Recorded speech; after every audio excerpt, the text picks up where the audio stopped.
profile picture, I think. Yep, I have no idea what's going on. That's why my camera's covered. You know, a lot of people are doing that. They're covering up their camera because they're scared of hackers. Well, I just didn't know. I thought that I'm not sure if this is a hangout or a broadcast or so, but I'm here. Right. So just cover yourself up as long as we can hear you. Who's all seeing this? Is it just the three of us, or are you broadcasting to all the folks that were invited to the It's, broadcast? it's being broadcast to everybody right now. Oh, well, hello everybody.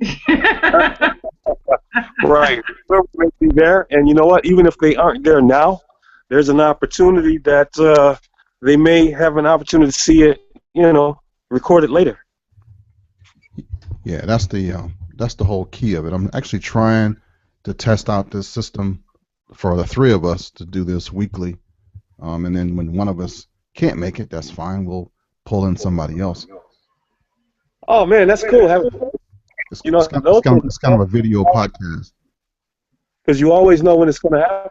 Yeah, whenever day we can find that we all can do it, we'll work it out. Okay, that sounds good. The key to the whole thing is right now there's an explosion of people of color that are shooting right now, and it used to just be the hunters and a few recreational shooters, and then it was those who were in self-defense, and then I'm not going to say I was the first, but there was a whole bunch of folks who were out there. Second Amendment Foundation had pulled some together. The NRA had pulled some together. As time went on, I was the one beating the drum the loudest. Rick came in, did a really, really good job in the Midwest, and is still cranking out stuff. And it exploded with YouTube and Twitter and all social media. But right, we're kind of still fragmented, and we got egos, and we got a lot of stuff that we do just natural as people. But there is something missing that we can do a whole lot better with, and that is just a community. If we can get a community together, there is always power in numbers.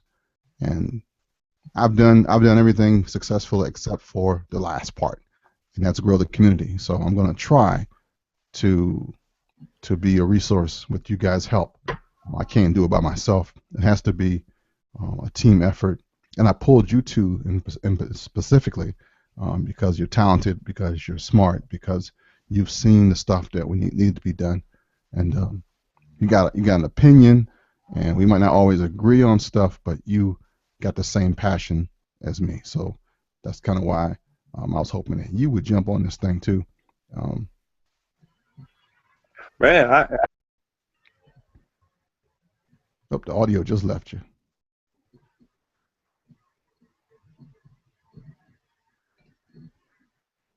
I can't hear a thing. What happened?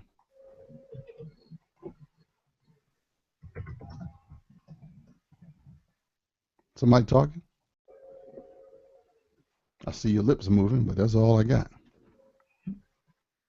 Me too. Doggone. Yeah, it says we lost your audio. Can you hear me, Tiffany? Yep. Okay, Rick is trying to find out what happened there. Yeah, but that's kind of the deal. And a lot of people, when I was at SHOT Show, I was a part of Second Amendment, Second 2AO,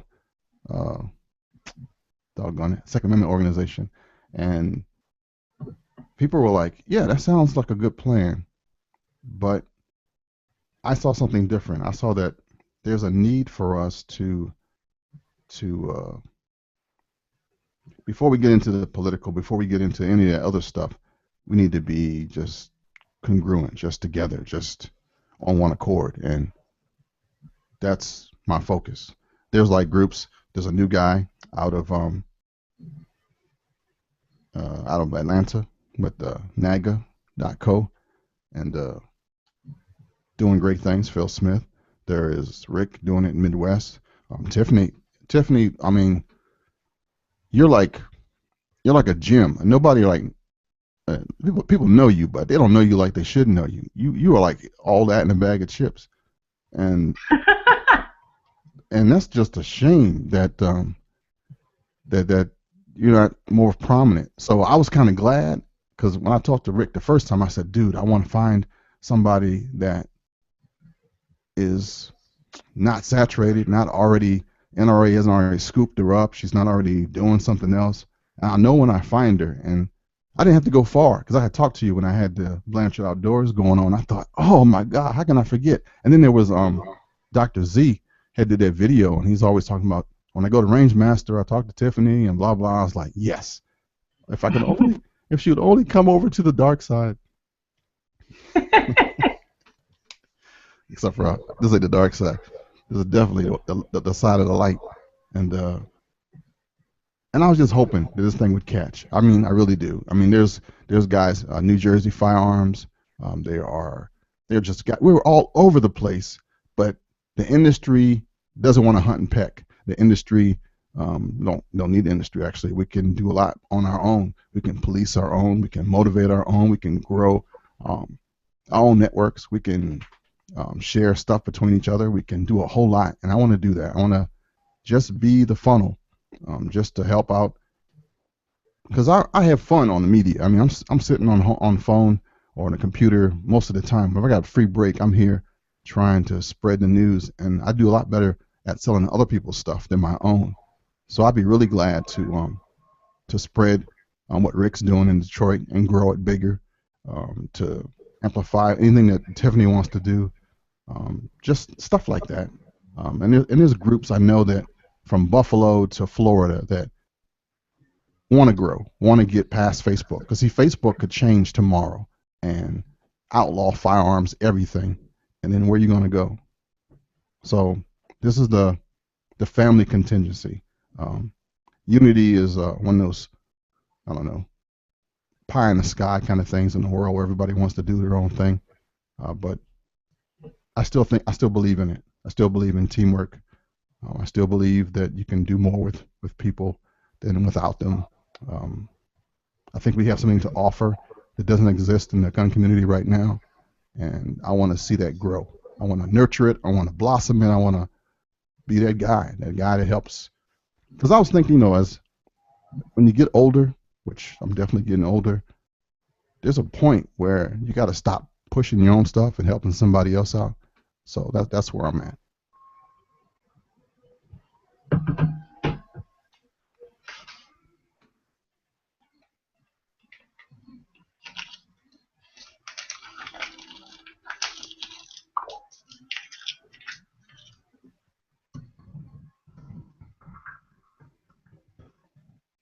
So I guess you're talking, right?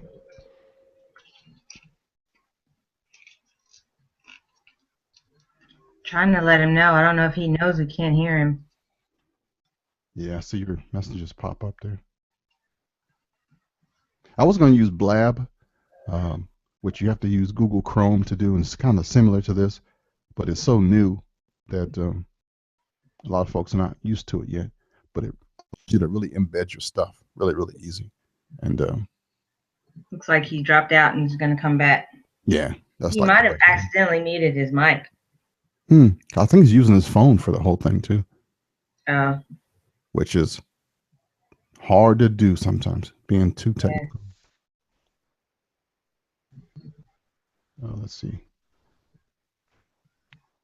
So Tiffany, tell me something about the last class you've been teaching. You were working over the weekend. Are we back on? Can you hear me now? Yeah, man, I can hear you good. Man. Okay. I just I jumped out of the call and came back in because I said, well, let me see if I can come out and come back in. Last class, and it's not just classes. We just got through with our big Second Amendment march up at the state capitol in Lansing, and that was a fun thing too. Speaking to the topic that you were just talking about, and I was listening. I was still here, but I couldn't talk. Was just teaching people how to get the word out and marketing and doing those things that get you attention and get you eyeballs and get your message out there. Ken, when we were talking a week ago, you pretty much have been like the marketing, publicity, promotion guru. You know, a lot of things that you've done, I've replicated and came behind you.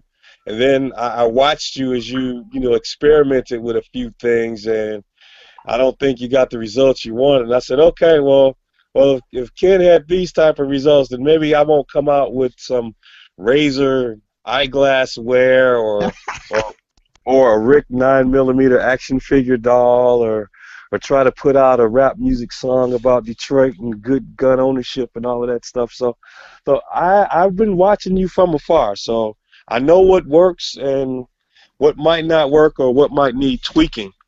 But I'll tell you, you pretty much told me what I needed to know when I first came to you, oh, years ago, and it was information that was good and that I needed to hear, you know. But until you're ready to act on it and to adopt it, it's pretty much going to fall on deaf ears because you want to do something that's more exciting, you know. And basically, what you told me is that I need to write, you know, whether it's editorials to, you know, the local paper, or whether I need to come out and start publishing, you know, on some level. You know, I know you wrote the book, you know, the seminal book about the firearm safety and responsible gun ownership in the black community. That book being, you know, Black Man with a Gun, which is how I initially found you on the internet. But you know, just something as simple as a blog, and I'll tell you, as much as I actually detest writing, you know, and nobody would think that I do, you know, because my blog that I've had for a few years, I've got, man, I'm approaching 2,000 blog posts on that thing, you know. And it's one of those things that I just literally had to just force myself to do, you know, my own little newsletter, you know, that I populated my subscription list with a free ebook that I wrote. You know, I'm still flirting with the idea of doing my own book, you know, the equivalent of Black Man with a Gun, but I'd probably call it Legally Armed in Detroit. But it was those writing and blogging experiences that really opened up a new door. And then when I was finally ready to accept the very worthy and good advice that you were giving me, when I fully was ready to act on it, then things, you know, turned around. Things picked up. I started getting calls from people in the media who just happened to be doing a story on the topic that I was blogging about. And once you get that first break, if you will, then you start gaining credibility with the media, and then before you know it, you got contacts. And for me, that's been the biggest thing, just having contacts in the media that you can just work with directly and don't have to worry about crafting the perfect press release with the right angle at the right time. You can just call and just have a human conversation with a person that you've developed a relationship with, and see what needs to happen to get it published. But yeah, with regards to marketing, Ken, you're the guru. You're on the podcasting thing. I've thought about it, but you know what? That learning curve to get started just seemed to be a little too steep for me to really want to dive into it. But I do like the fact that we're pursuing this video platform, because here it is really just something as simple as us just picking a topic and just discussing it, and really doing a deep dive and sharing what we have, you know, whether it's something that we outlined and scripted before, or if it's just some off the cuff comments, you know, just in general based on our experiences. With respect to the question you asked me earlier, classes, you know, I do classes every other week, you know, the concealed carry class, you know, what we call it here is a concealed pistol license. Do that every couple of weeks, and then I do some other things. I do instructor training. I need to do one of those soon. I have a lot of people that want to get involved with that. Range safety officer training. I do some seminars for the general public to really expand my reach outside of the gun community and see if I can bring those new people into the fold. And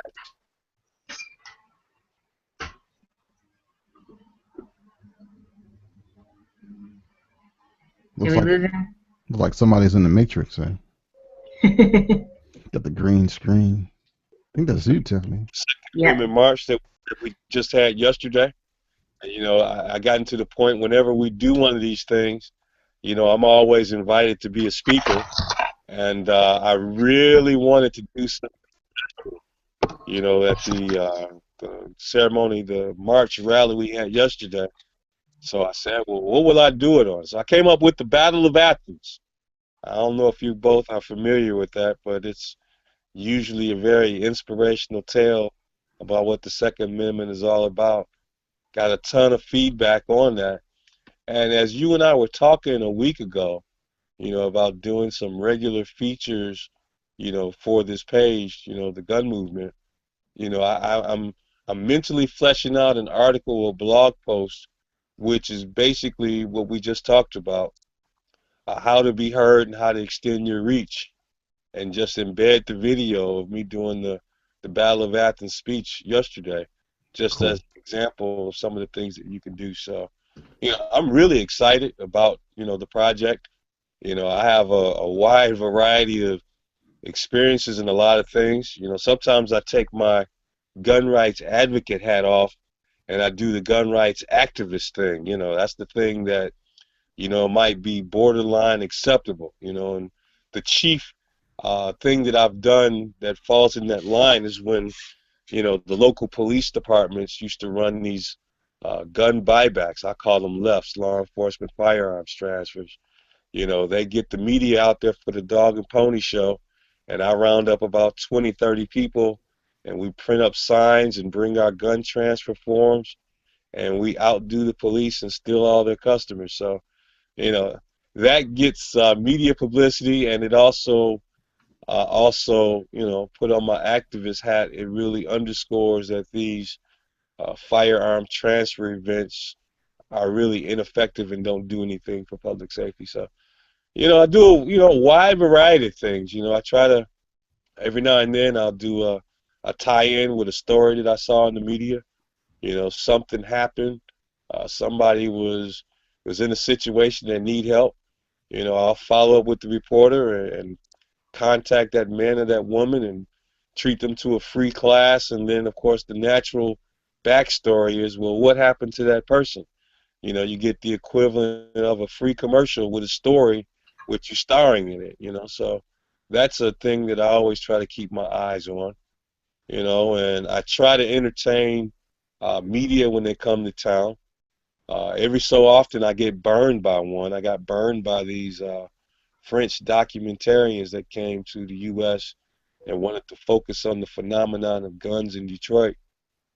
We usually have a lot of crime here, but one of the great things about Detroit is that we're in a state where people can get concealed pistol licenses, which is really unusual when you consider that gun control is usually the strongest where black people are primarily concentrated in our largest cities across the country. And they came in, they did their thing and they sold me on the project.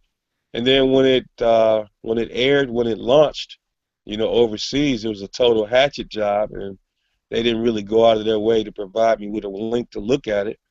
And so I had to come up with a way. And it took me a while to be able to get sufficiently technical, talented to use a VPN to spoof like I'm in that country and then scrape the video while it's playing and then download it. It's amazing what you can accomplish when you're motivated. But, man, just the things that, that I could share with people, the things I've been doing over the last 2 years, it's a lot. And, Ken, I really owe a lot of it to you because really I've been doing this thing for 10 years and you've been doing it for at least 20 years. So, wherever you are, as long as you leave a few breadcrumbs, I'm usually following you. I'm usually back there saying, well, what Ken's doing now? But, yeah, I'm really looking forward to this project. Man, thank you for that. Tiffany, what are you up to? Well, I am. I have so much going on. It's kind of hard to keep up with myself. I'm not really working on media right now. I've never really been big on sort of publicizing my role in firearms instruction so much. Um, that might be a mistake. I don't know, but it's just never been a priority of mine. So that's probably why, like you said earlier, nobody knows who I am. You did a good job. You did a good job at that, and I understand. That camera thing is not for everybody. I just know that you bring a point of view and a face to this whole thing that can't be belittled. I mean, it's huge. Well, I appreciate that. I think you might be giving me a little too much credit, but thank you anyway. Are you or are you not a trainer at Range Master? Yes. Do you carry a 45? No. You don't carry a 45? Not anymore. But Oh, no, okay. I used That's the to. 1911 packing system. Yeah, I went ahead and retired the 1911s, and I'm carrying Glocks now. Okay, just practical. Yeah, basically that's the main reason. What's I still love my 1911s though. They're nothing beats them to shoot in. There's nothing like a Kimber trigger. I will still say that. So. Okay. Did you train last week? Mhm. How big was the class? Oh, no. Did I teach a class last week? No, not a firearms class. I Oh, mentioned okay. to you that I was teaching. That was for I teach at the University of Memphis, and so I had students last week. Oh, okay. Gotcha. Well, we got about 10 viewers and a few folks who are standing by. I'm going to bring in one more person who I've had on my show. He's MJ Woodland, and I'm see if I can do that through here. There's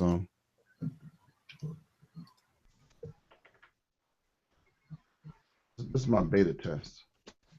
I have no idea if I want to break this thing or everybody going to be able to be heard or how the video is going to work. But official launch date for this thing is supposed to be May 1st.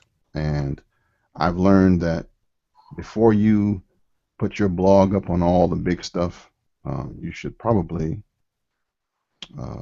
test it out and have some substance on that site. So before I do the giant motion, like all the big things, and have everybody come here, got to populate this site with some stuff. So one of the things I want to populate it with is your stuff. I mean, just even your old stuff is good stuff. It's new stuff. Maybe nobody's seen it. After Yeah, blogging, Ken, I owe you an apology. what's that? I said I owe you an apology because you said you were working on the site, man, and you put up that post that I guess you took it off my blog or my website, Yeah. and I was like, hey, Ken Publisher, let everybody know. And then you were like, man, it went viral, man. We not ready. I was like, oh, I'm sorry. Oh man, that was me. I should have said I didn't know. But I didn't know that was a good thing. I didn't know that you wrote some good stuff, and I put it in a nice way that people could read it, and bam, there it went. So it's still circling. I still get a hit every day. Somebody says that was a really good article from Rick. And I'm thinking, yeah, let me just stop trying to hide this thing and go ahead and let the eyeballs fly, because again, you have to populate your site before you put it out there. So I got to add at least, I don't know, a good one post a day for the next 2-3 weeks, to make sure that when folks come here in mass, that there's actually something on gunmovement.com and gunmovement.org. I want to welcome Michael Woodland, who's been the voice on the podcast for a few months now. And Mike, welcome to the show, man. Hey, thank you, Ken. How's it going for everybody? Going good, man. Welcome. Good to see you. First time I see you. Yeah, that's it right there. Mike trains too. Tell us about you, man. As of right now, I'm a vet in the military. Been in the military for over 20 years.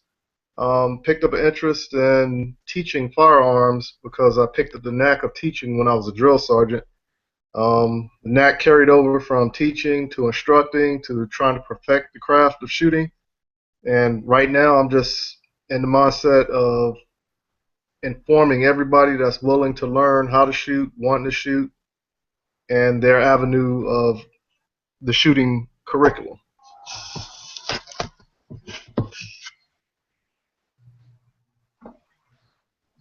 You get ready to say Yeah, something, Lucian. Tiffany? No, the microphone. It's kind of like the feather. Native Americans used to pass the feather along. Whoever had the feather had the microphone.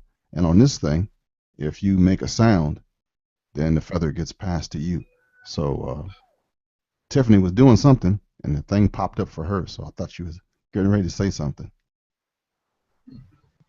I wasn't saying anything. I'm listening. Yeah. I don't know if you guys noticed, but my calls dropped a few times, and I'm thinking maybe that this app isn't like ready for prime time on the cell phone. No, I'm probably think not. I'm thinking that once we figure out a hard schedule, I'll make sure that I'm always either have my laptop with me or make sure that I have it ready to go, so I Okay, won't have to cool, use both of them. cool.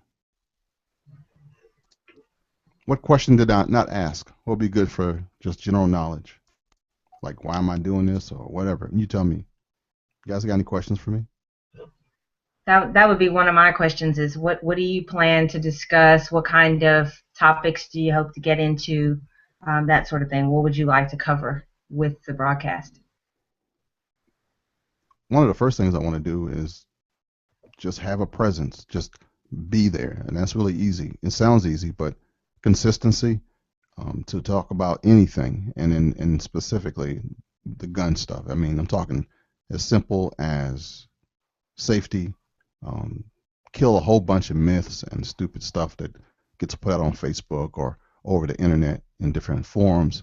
Be the voice of reason, be the mature adults in the room to kind of police our own. Sometimes we scour Facebook pages, we see groups say stuff, um, and not all of it's intentionally. They just don't know any better. We could pull like one blurb and then send it to each other and say, all right, this week, how about we talk about this one in detail?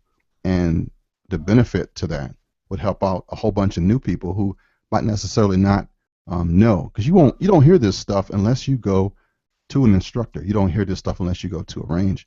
It's really a lot of folks troll the internet, and you know how internet is all true, right? So there's some stuff that we can help with if we just start there and let it morph. We'll get a rhythm going and just be the voice of reason.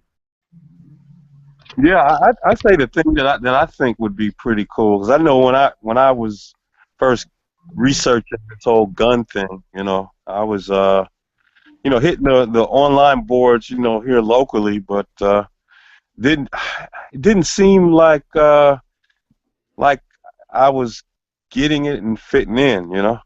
And there's some things that you're in the urban city, and it's that whole gun thing, and it gets to be that, oh, you're from Detroit and that kind of thing. And so I kind of got away from that, and I was like, you know what, there's some negativity there that it's not helping me in any way. So I'm thinking, hey, this place could be that place that you come to that one, once you get there, it confirms to you that you come to the right place, and two, that you're not crazy for wanting the gun, and ease you on in to the community, and definitely have some resources there. It's one thing to tell people, this is what you need to do, but if you got some folks that's been doing it and have presented some tangible results, then I think that'll go a long way in terms of being credible and helping them adopt, those techniques and those strategies. Because I tell you, Ken, you were very diligent in telling me what I succinctly needed to know. It was only until I got tired of beating my head on the wall that I just suck it up and do what you told me to do. Thanks, man.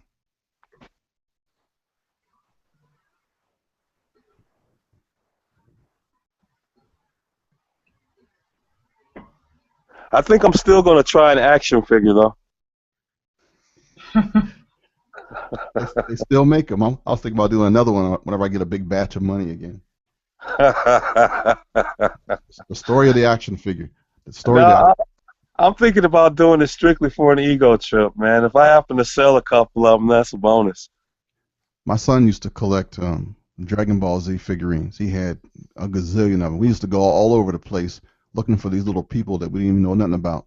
He loved these things, and I saw how much he cherished certain ones, and in my mind, I wanted to be an action figure for my son. I wanted to be that cherished person that he would collect. So I was doing something on the internet, and I found this site that made them. It wasn't cheap though. So Right. I think that my cousin blessed me with some money after he got taken by the NFL game, and I thought, yeah, I'm gonna get one made. And I actually made like 10 of them, sold I think 7 of them, and I still got a few of them sitting here in the office looking at me kind of funny. It was a time when I was a little bit more buff and I had a bald head, and it was good times. I'm thinking about doing a whole video of me and this little mini me thing talking to each other. Um, when the animation stuff gets there, you might see that in the future. Well, and that kind of goes off into another direction, but related direction. Just look at all the I shouldn't call them side ventures, but things that you've done tangentially. Zombie Strike, man, that has something. I could see like a web serial or something on the internet. It doesn't have to be TV, man, but run a serial on YouTube or something. Yeah, that was 200 episodes, and that was because I met one of my listeners here on my podcast, the Urban Shooter podcast, was a writer. I mean, a really really good writer, and we had this ongoing cliffhanger thing going. And I would start off with a story, and he would finish it. He would add the dialogue to it. He would make it more interesting than I did, and I love just being the voice because this whole podcasting thing is a passion for me. I was the kid who had all the allergies, who couldn't go outside. So Right. my joy was to sit home with the recorder and do voiceovers to all my Marvel comics. And, and Dad thought I was just strange, and Right. I did not realize that if I had stayed in that mode, I could have been doing voiceovers for a living, and the drawing that I was doing, I could be probably a Marvel comic writer and artist by now. But you didn't know stuff like that 50 years ago, but that's all good. Right. Right. Right. Right. Right. So yeah. Hey, Ken, So what I think would be cool, just want to throw it out there. If you wanted to not only come up with a standing time for us to get together and talk and either just network and figure out where we're going, but maybe put out a schedule of some sort with topics that we want to talk about and that we think will be most relevant to the audience that we're trying to reach. Excellent. hey Ken, somebody had wrote and asked, are you going to take questions from the viewers? Oh, absolutely. After we get this thing down, I mean, this right now, this is all beta. We don't barely got the computer working right and microphones. I'm using some stuff, but yes, that's a good answer.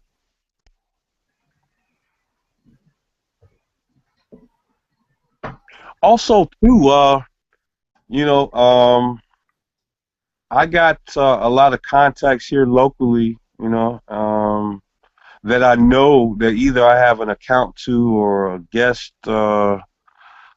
account where I could throw stuff on blogs, here.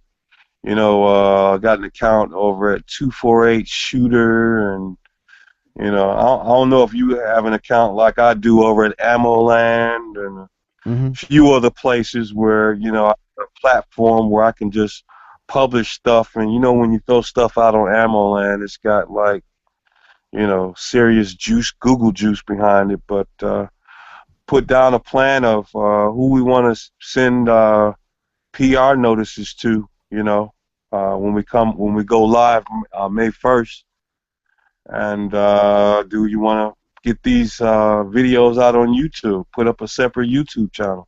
Absolutely. I'm thinking, okay, once we get it going, publish a schedule, what we're going to talk about, and figure out how we're going to push it to people. That's all in the plan. That's I'll lean on you for that one. But you're right. All that you just said. Okay, That makes sense not a problem. to you guys, to Tiff, to MJ. Yeah, I'm cool with anything. But a lot of times I'll be doing a lot of traveling, Mm-hmm. and I'm trying to get into the precision rifle series. Cool. and but I need to pick up some sponsors in order for me to do that effectively. Because with my military schedule and everything, the military ain't gonna front me a plane ticket to go out and do it because I'm not in that type of unit like I used to be.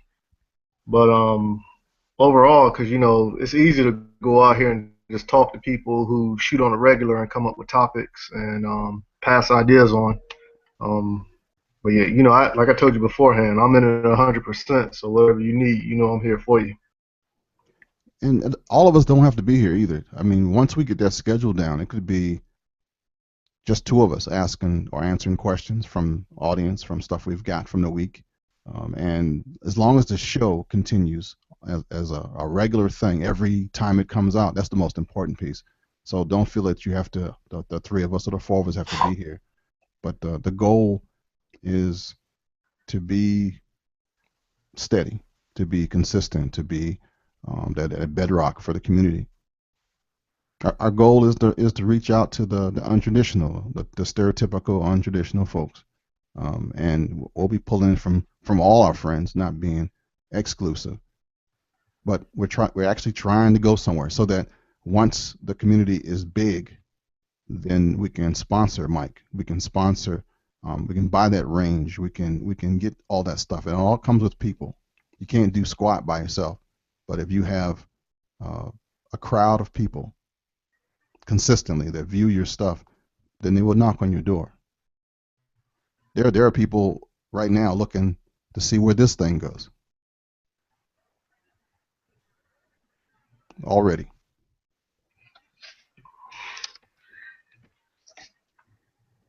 Well, I welcome the challenge. Cool. What time we got? We've been on for 39 minutes. It's an hour is a long time online, actually. And unless you're like blowing up something, folks not going to stay on too long. So don't feel bad if you don't have 500 viewers. My note today, I was supposed to, Tiffany reminded me of this, I was supposed to, I started up a web page or a Google page for gun movement. Of course, there's nobody there. And Google didn't like the fact that I have like 5 or 6 other Google accounts. So they jumped on Black Man with a Gun. And I didn't pay attention to it until I had already started because it was rolling. I was like, yeah, this thing is hooking up really fast. Bang, bang, bang. It was done. Hangout was set up for this time. And I looked at it and I was like, oh, this is the Black Man with the Gun side. Ah. And then when I hit that button for invite, of course, there's like 800 people there. So everybody was like, hey, I'm going to make it. I was like, ooh, it's going to be like this case. And I didn't want anybody to see my boo-boos and all my stuff. My slip is hanging and all that, but it's here. It's here, and I thank everybody who's there. Oh, I see Lloyd got a question. If you guys can read from the questions from all the people who are online and watching, let me know because I don't see it. I see I got a really big monitor with our face on it, but not the questions from the Google Plus account. Yeah. Hey Ken, I have a question from Lloyd Mitchell. Mm-hmm. And it reads, question for later. What steps should a person take if they are in a conflict with or without the use of a weapon? I've heard of times in which the good guy is suspected as the bad guy because the other person called 911 first. What steps should a person take if they have to defend themselves? Just fodder for just for future for other discussions. Yeah, good question. It's a question that I get frequently when I do my concealed carry classes here in Michigan, which is going to directly lead to my disclaimer, right? I'm in Michigan. The laws in Michigan are different than they are everywhere else, but I'll just tell you in general, here in Michigan, if you've ever been put in a situation in which you need to defend yourself, in the aftermath of that incident, the first thing that you want to do is to ensure that you are safe where you are located.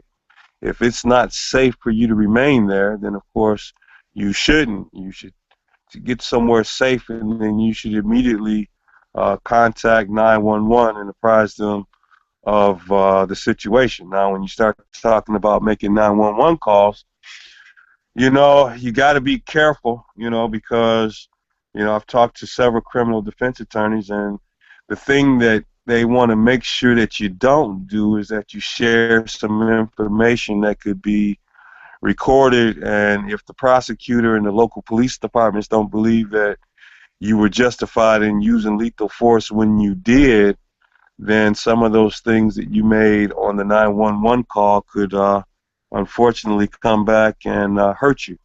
You may not have to necessarily say that you shot someone. You could say that someone was shot, things of those nature. And I would always implore people that when they're talking about lethal force, that they really go out and look in their area and find someone who's a credible resource on laws in their area and develop some type of relationship with that attorney. So one, that they'll have representation, and two, that they have a firm understanding of what the laws are, and three, in the aftermath of that encounter, make sure that they're doing, some things that are legally sound for your defense if it comes to that. Some other things that I would personally endorse. If the media happens to come calling, make sure that you don't talk to the media. I see a lot of people do that from time to time.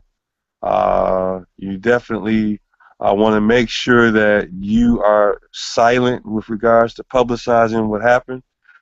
Last thing you want to do is start, sharing stuff in the media. And I know it might be hard for some people because, the relatives of the person who victimized you may be calling you everything but a child of God. And here I am telling you not to verbally defend yourself, in the local news media. But yeah, the sentiment that was voiced by the questioner, generally speaking, and I've heard a lot of attorneys tell me this, the first person that calls the police is generally the person who's going to be believed first. So, the hypothetical case, you're in a situation, you feel like in Michigan, you feel that there's a reasonable and imminent threat to your safety, so you're justified here, at least in Michigan, to stand your ground and use lethal force if there's a threat of either great bodily harm, sexual assault, or rape.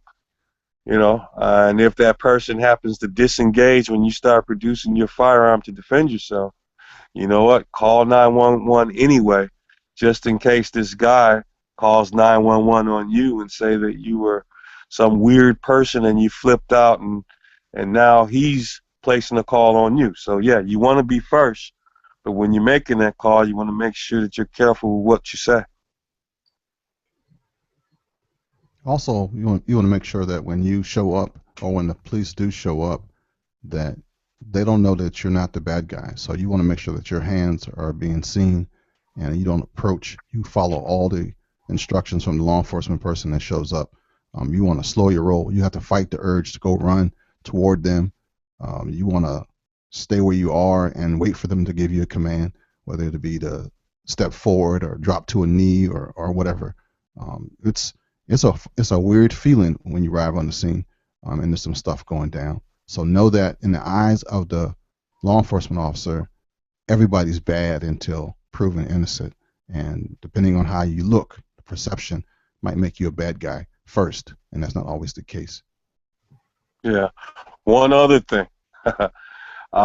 Even though you may have been the innocent actor or in this confrontation, and of course everything that Ken said was valid with regards to the police arriving to the scene, there's another consideration, and that is not to make any statements to the police until you've had counsel or the presence of your attorney. I can understand that, you're undergoing some psychological and physiological things in the aftermath, and you really want to justify what you're saying, but I think it's appropriate to view law enforcement officers as the professionals that they are. Their job is to investigate calls for assistance, collect evidence, interview witnesses, and if you shoot someone, regardless of the circumstances, you're going to be that suspect that gets arrested. When you're in the aftermath of a violent confrontation, you may not recall everything that happened, the sequence of things that happened, when it happened.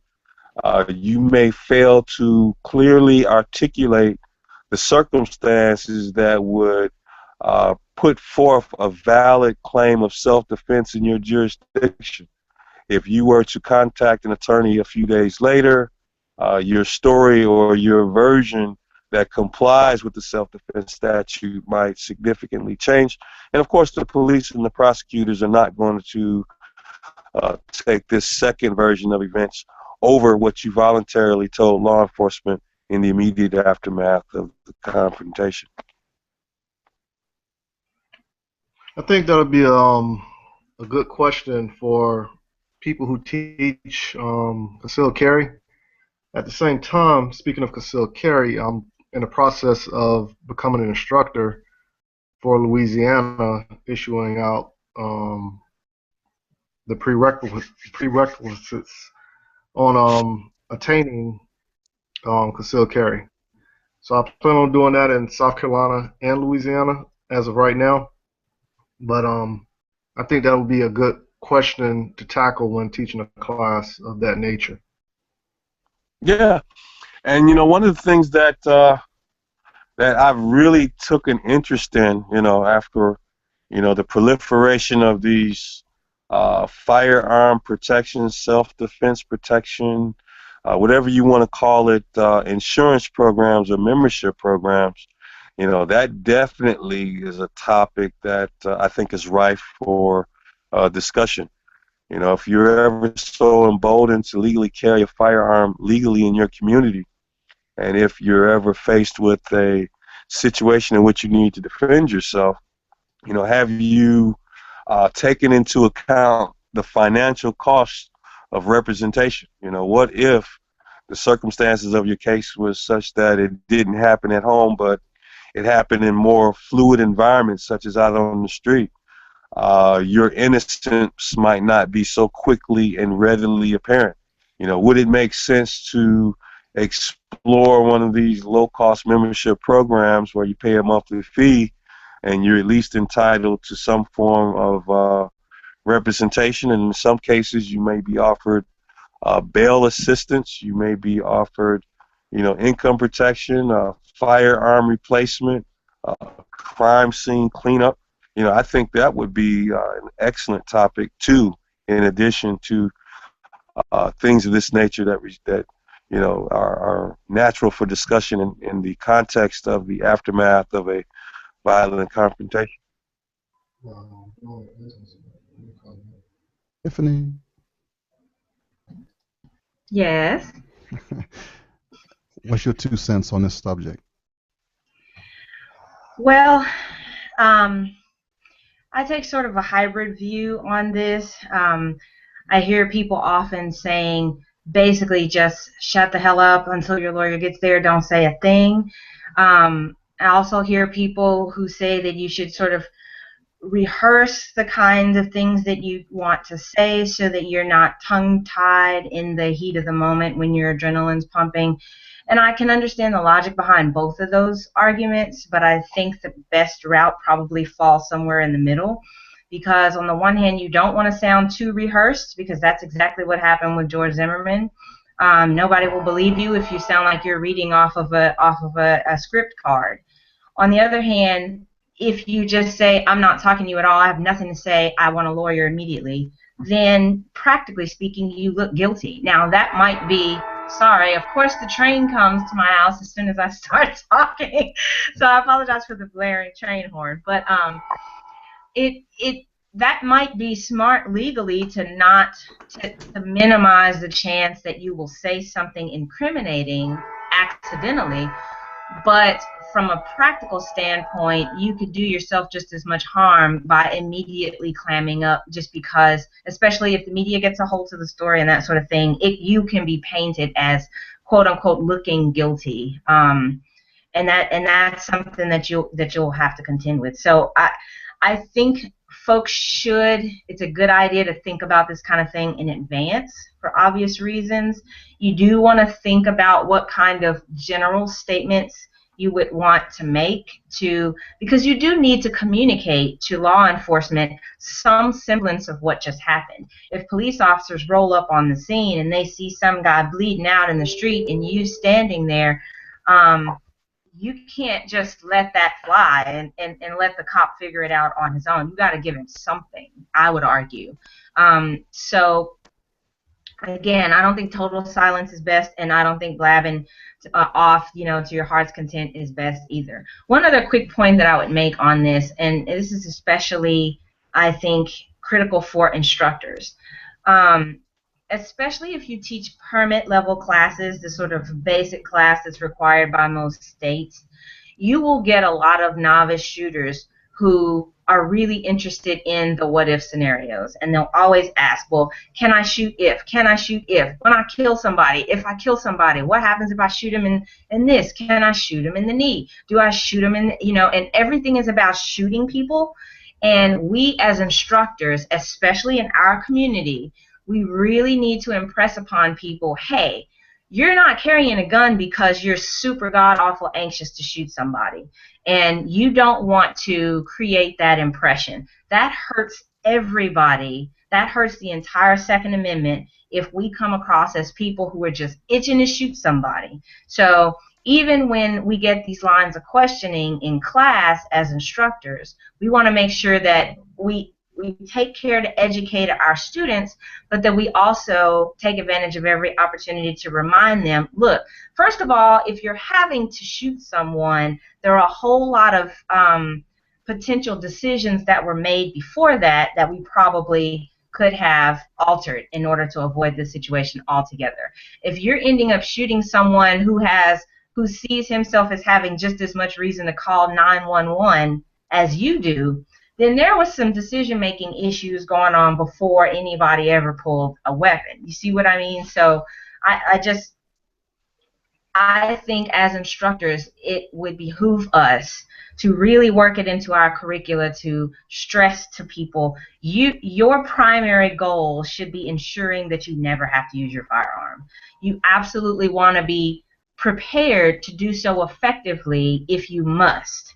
But the last thing we want to do is come across as trigger happy, ready to shoot people, kind of, anxious to get it on. That's not going to help anybody. Okay. I see exactly where you're coming from, but I think in my opinion, when you get people who have those type of questions, it is, in my opinion, indicative of the lack of accurate and credible information that exists in society at large. And I'll even break it down even further. There's a lot of ignorance and bad information, especially floating in the black community with regards to self-defense situations. People are hearing these wives' tales, such as if you ever have to shoot someone on your front porch, that you got to drag them into your house, notwithstanding the fact that the Castle Doctrine pretty much well covers that here in the state of Michigan. I think that depending on what state you're from and what the requirements are for licensing will probably dictate how that information is presented. Here in Michigan, we have a requirement that someone who is trained in lethal force, to handle and address those issues, and by, just working with being certified through the National Rifle Association, a bar-approved, experienced, and knowledgeable attorney who has expertise in that area is the one who's going to teach that. And I think that once the attorney, if one is used in a jurisdiction that requires it, pretty much comes out and fleshes out the legal landscape, you're going to have people who have been privy to these stories that are circulating in the community. Things such as, well, gee, if I have a concealed pistol license, I can no longer open carry, or gee, I heard, a police officer told me that I can't carry with the round in my chamber, or it's illegal to shoot someone in the head, whatever the questions are. And just because you get those questions, no matter how bizarre they are, You know, it really speaks to the level of ignorance that is in the community at large, and especially in the black community with regards to guns and the applicable law. Because I'll tell you, here in Michigan, it was only until 2001 in which the average citizen in the state could, by virtue of shall issue, actually get a concealed pistol license. So without having firearms in the home, you know, all we basically have had to rely on since the Ossie and Sweet case in 1925 all the way to 2001 is just a lot of theoretical hearsay about what we could do legally, you know, if we could ever carry a gun legally outside the house, what we could do. So I look at what you're saying as just symptomatic of the level of misinformation and lack of information that's out there. All right, well, so this is the kind of stuff that we're going to be talking about in the next couple of weeks, and I'm looking forward to this. This is going to work. We're gonna disagree sometimes. We're going to help the cause, though. I mean, we can put the thing up, especially just so you know what it's about, like saying, can you bring somebody in your house after you shoot them? I mean, we can make it that simple and then just go for it, because all of us have that uncle who tells that same tale, and we know that's not true. You've been listening and watching a test program, a beta test of a Google Hangout, and these are the panelists that we just pulled together today: Michael J. Woodland, Rick Ector, Tiffany Johnson, and myself. I'm Kenn Blanchard, and I want to thank you all for coming on board and watching us as we work out the kinks and learn about this new thing called the gun movement, which our launch date will be May 1st, 2016. Looking for all those gun clubs, all those groups that are participating right now in the gun community and want to be a part of this movement. Again, thanks for watching. Final words for the guys, Emma, my lady, before we go. Hey, very excited to be a part of the program. I look forward to the exchange of information. And you know what? It's okay that we may not agree on everything, but I think it's going to be the diversity of answers, even within our own community, that's going to make it a great thing for people to tune in, edify themselves, and learn.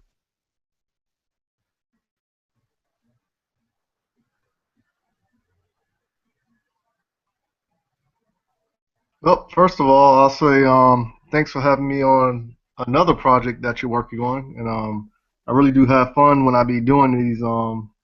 Even though a lot of times it's like crunch time for me when I got to get stuff together, but at the same time, it's like I said, I'm just about going out, teaching people, discussing with people. I just enjoy being around people, and shooting has closed a lot of doors, especially coming back from 3 deployments, and had me looking at things from a different perspective. But you know, at the same time, I tell everybody, check me out on Facebook, m-wtactical.com, my website, www.m-wtactical.com. Look me up on Facebook, Instagram, and Twitter if you choose to. And like I say every week at the end of the show, keep shooting, keep practicing, and have fun. Back to you, Ken. All right, Tiffany.